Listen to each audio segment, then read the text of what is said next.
The name of his presentation is Asking Questions, Planting Seeds of Growth in Students and Teachers. The environment for the exchange of information is continually changing. We have access to what feels like an infinite amount of information, and that access was made available faster than many were ready for. We went from needing to have a very specific search and maybe finding a few books to entering ambiguous words and ideas into a search engine and getting thousands of results. This has affected our ability to process and understand information and has many feelings overwhelmed. Now people find it easier to accept information that is either popular or feels good as a fact instead of evaluating information. This fatigue has led to a potentially dangerous new norm. Having information is more important than understanding information. We will examine the art of asking questions.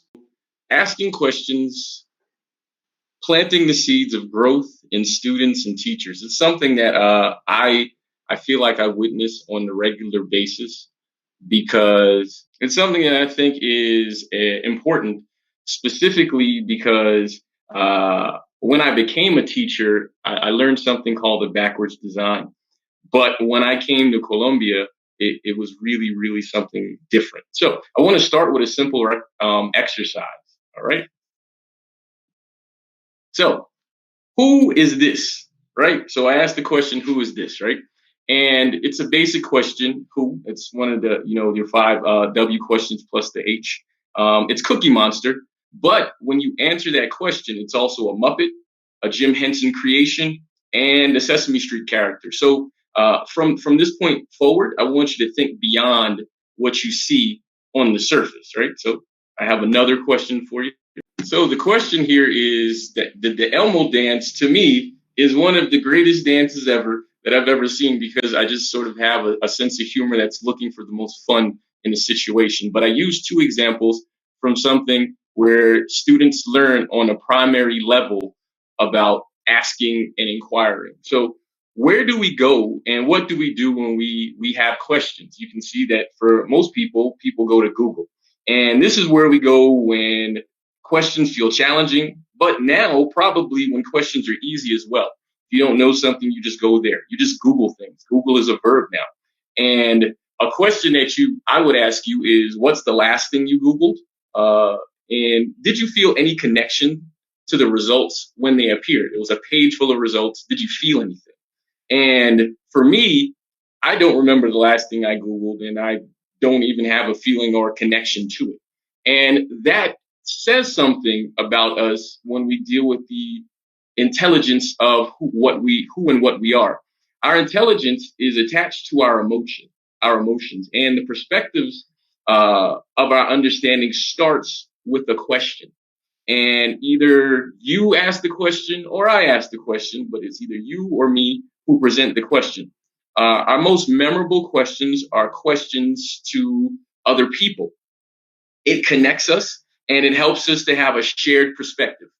Sometimes. Now, looking at this wonderful, beautiful chart that I made, if we can balance the connection between you and me, there's a potential of us becoming we. Now, it's where the tribe starts. It's absolutely optional. But as a we are very powerful, and our we products are more profound and produce greater results than our individual energies likely could. And so the question is if you do decide to make a we, who leads the we, right? Who teaches or what teaches and gives us direction? Now, this is where we have to decide or appoint or seek out someone to be a teacher. But the question is, what makes a good teacher? And their ability to share and interpret information, is that what we want? Or is it their intelligence? Is it the results that they have achieved? Is it the results of their students? And when we ask these questions, we understand that questions are meant to help create and solidify understanding, because we believe we understand things, but we ask questions to solidify those things. And the thing is, collaborative questions or we questions will help create things beyond our individual imagination. So how do I propose we create a we? The first thing I would say is I would ask the question, are we good students? Because in many cases, people will say yes without a serious evaluation. But if we're honest with ourselves, we will ask ourselves, are we good students? Were we good students? Are we still students? These are questions that kind of confuse us in a way because there's sort of a mentality that is associated with the idea of being a student. And so, what are the characteristics of being a good student? A primary one is the willingness to learn. Now, a willingness to be a temporary subordinate to a teacher affects our ego. And this is where questions are often hindered. But the thing is, you have to know our job is to take in information and challenge ourselves. And most importantly, you challenge the teacher. Now, questions are one of the foundational tools of education. They're both verbal and nonverbal. I know I came to Colombia in I think 2016 to co-teach with a bilingual Colombian teacher. I worked with two teachers, and for me, I already knew how to teach. So in my mind, it was just a matter of, okay, I just need to get the subject down, and then I'm just going to do what it is I do. I was unaware of how much a student I would be when I entered the situation. And I own that, and I put that on the arrogance of sort of being quote unquote educated. I knew zero Spanish, and I figured when I got in front of the students, my goal would be just speak slowly and clearly, and that would be enough. And then after I'd finished speaking, I'd ask, do you understand? And it was a horrible, horrible question at the time. And what made it more pronounced for me is that my co-teachers, both male and females, would say the exact same things that I would say, exact words. And the students would clearly and visibly understand them.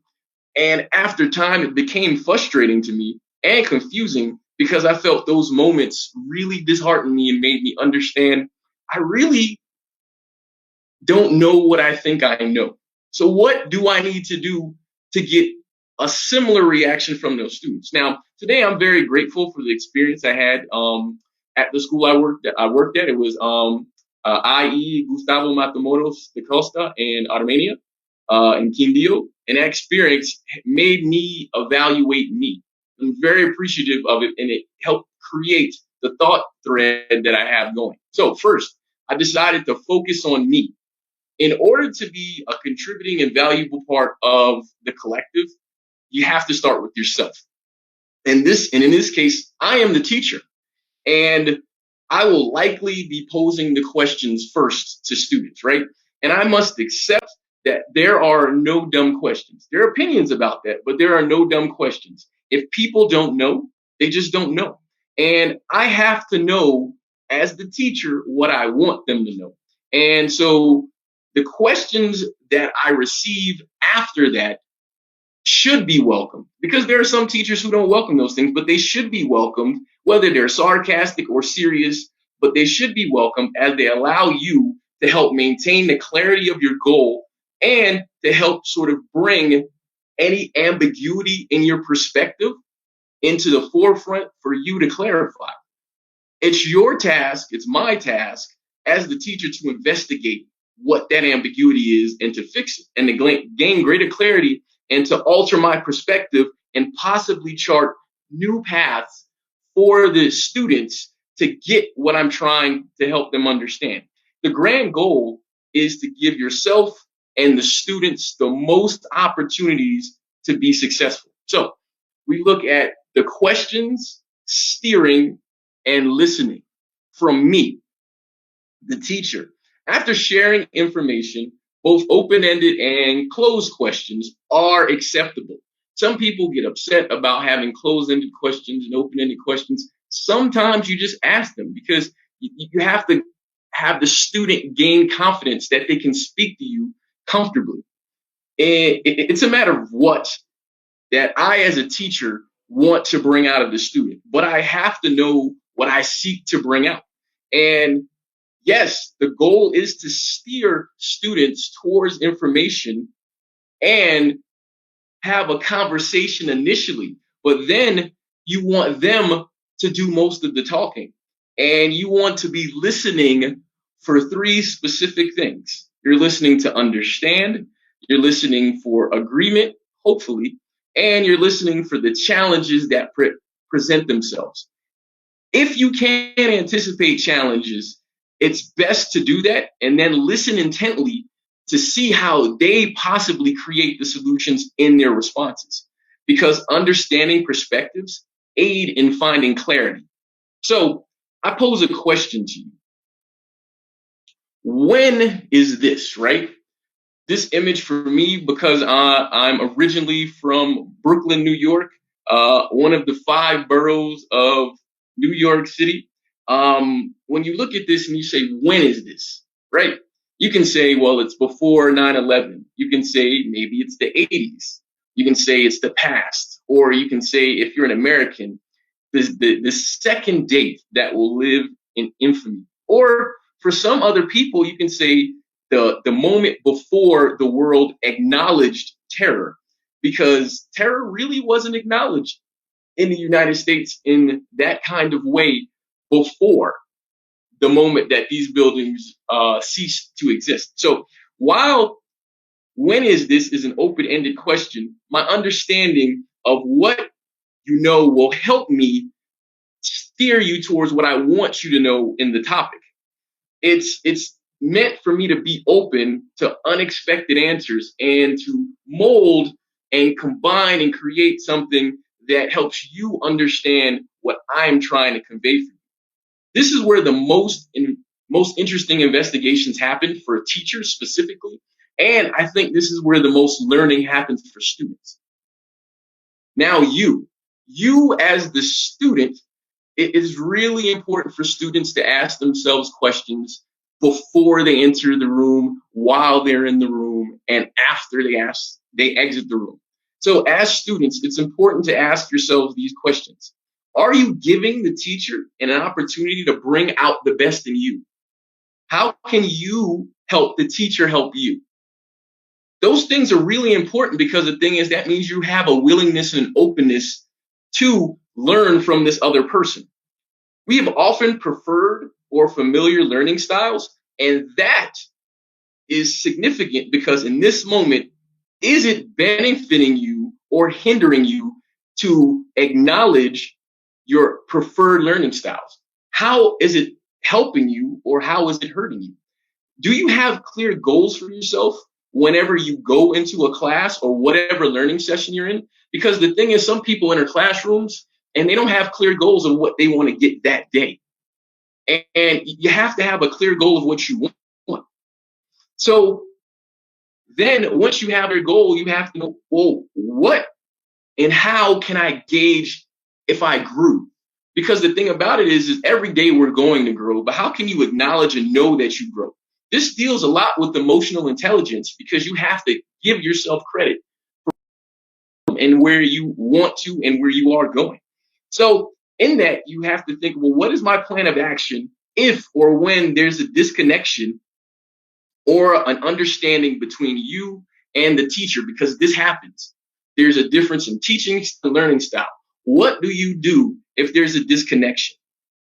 Then, are you open to trying new things? Because learning is a steady, uncomfortable, consistent process. And the thing is, you have to know if you're open to trying new things. And if you are open, how do you know you're open to trying new things? Like, what have you done that's new that made you feel like you stretched yourselves or you grew? So how do you respond when you're uncomfortable while learning? Because this is probably the most significant part of learning, is responding when you're uncomfortable. Because we have this fight or flight mechanism that exists in us where some of us shut down when we're uncomfortable. And you hear many, many motivational speakers. You can search YouTube to hear you get your most growth when you're uncomfortable. So you have to live in the uncomfortable. That has to be sort of your state of being. And so an important note is replying to a question with a well-worded and thought-out question is a great way to show yourself and the teacher that you understand and to push learning even further. It shows that you definitely can do the following things. You can listen to understand, you can reaffirm what's being explained, and you can challenge the status quo. Now, these are some of the foundational tools for you as a student, because when you do these things, it helps solidify you being an open-minded, fertile-soiled student. So one of the more challenging parts of being a student is when you have assumed the knowledge. It plays a role in how we allow ourselves to receive information. So many of us listen to respond, especially when we feel we have the acquired necessary knowledge to be high performing. This is why a lot of people have a sort of arrogance when they think they know something. But the thing you need to do is you need to listen to understand, which means you likely will have many questions and or opinions. And you want to make sure you take note of that and share that and try to resolve those things. Your goal is to find potential connections to prior knowledge. You want to create as many connections as possible so those things become a part of your programming, so you create more space for yourself to learn new things.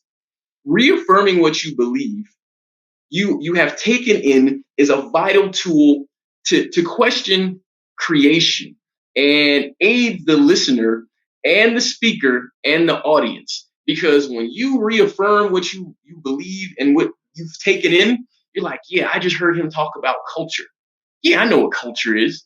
That's what you want. And the reason you want that is because then you're leaning on and you're gleaning from the things that you already know, which makes you more open to learn and receive the information that is there. So in challenging the status quo, you're likely to elevate the knowledge of yourself and others by causing a reevaluation of norms. Now, adding new dimensions to things and creating new understandings are the things that innovation comes from. And this is where students are so vital to the education process, period. And so you have to think, when you challenge the status quo, make sure that your goal and your focus is to benefit the whole, like generally benefit the whole, so you can have the most positive potential that comes from challenging the status quo. So with those ideas in mind, another question is, how did you do this? So we all were children, we all had parents, and we're looking, and there's a little girl with her mom or a teacher or someone.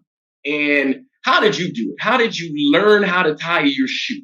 Now, a movie that comes to my mind is Big Daddy, where I remember Adam Sandler was teaching a kid, and because I watched it on Netflix the other day, and he said, "What are you doing?" And he's like, "Well, I'm making the bunny ears." And he's like, "No, that's not right. You do loop, swoop, and pull." And so, as a teacher, as a student, receiving information, you have to understand that there will be many different ways on how you do things. And so you want to take those ways and add them to sort of your arsenal of things. So when you look at this thing and you think about things that you have learned in the past, think about it. Do you still learn things and do you still do things the way you were originally taught? Or have you done it in a different way? The way you write, the way you talk. And if you do, why? And if you don't, why not? It's a question that you ask yourself to elevate how you learn, what you're learning. So the thing that you have to think about there is, I have to accept there's so many different ways to tie knots, to learn things. And when or if I learned a new way of doing something, did I go back to my original teacher and share my new knowledge? Because that's a role that students should regularly embrace. You learn something new that you didn't hear from the teacher, go back to that teacher and tell that teacher, hey, I learned something new and I want to tell you what I did. And then share with them, because you are giving something to that teacher that they can possibly share with other people and add to other people elevating their knowledge. So the we, in my opinion, the optional goal, but also the grand goal. Bringing your understanding to or back to a teacher is a valuable point, a valuable thing to do that's beyond measure. It's like infinitely beautiful and positive. While you may or may not be a teacher by profession, you will be a teacher in that moment. And you have to embrace that and make sure you speak with full clarity. So, willingly collaborating with former teachers in a respectful manner about new knowledge and information you've gained is something valuable that you just have to look at. You are going to just do wonderful things. And that teacher may take what you've done and just they may give you back more information. It may elevate more teaching that you have. So with that, this is where you look to build bridges, seek new destinations, and elevate the community. Now, this is a space where the greatest evolution of people can happen. We see it every day with the creation of the internet, the telephone, the telegraph, smartphones, etc. In this space, you have to understand that you're going to create new standards and the collaboration will take us even further. I have an opinion about online learning, and I have an opinion about hybrid learning, and I have an opinion about traditional face-to-face learning. But the fact that we have all those options is super duper important. So those collective questions that are created from collaboration help you visualize so much more that you can do well beyond what you think you can. Now, there will be opinions, and you have to accept that opinions may be different from what you support, agree with, or like, but it's the willingness to take those opinions and learn from them. So, understanding a significant part of asking and answering questions is nonverbal. What are the solutions that you can offer to bridge the gaps for the new world that we live in? And so, in my opinion, setting clear targets with checkpoints for when we as a group strive to accomplish something can be significant as a first step in finding comfort in an uncomfortable place and creating a sure footing and foundation for what you have a goal to go towards. So, to close, why do you think we do this? We do this because one of the foundational goals of life is to feel happiness and to feel happiness as much as possible. So we often have no idea where our happiness comes from. So we will ask ourselves, how can I be happy? What will make me happy? This is a constantly evolving world where the answer to that question becomes more and more challenging with the more information and the more evolution that we have. But you have the capacity and community to find your smile by embracing asking questions, embracing being a teacher and a student at the same time. So regularly take time to understand what you're asking yourself, what you're asking your teachers, and what you're asking your community. So with that, because I am an American in Colombia, I wanted to give credit to your country for the creativity that it's sort of imparted on me. The question here is, where is this? Well, it's Colombia, number one, but number two, it's a photo of Guatape, if I'm saying that or I'm doing that correctly. And what I find so beautiful about this photo is the steps. There are so many steps there, and those steps, in my opinion, represent the pathway to your question, the pathway that your questions will lead you to your summit or to your goal. And when you reach your summit, when you reach your goal, even though the landscape may be challenging, the view from your summit will be absolutely breathtaking. And with that, happy Independence Day again, and supporting your August 7th Battle of Boyacá Day. And I thank you. So here are the references for some of the things that I sort of gleaned information from. And also, if you would like to contribute your voice to the podcast, there's links for the podcast, and and you can obviously contact me in my email for the information to contribute, because I think that sharing information is absolutely a beautiful thing. And with that, I thank you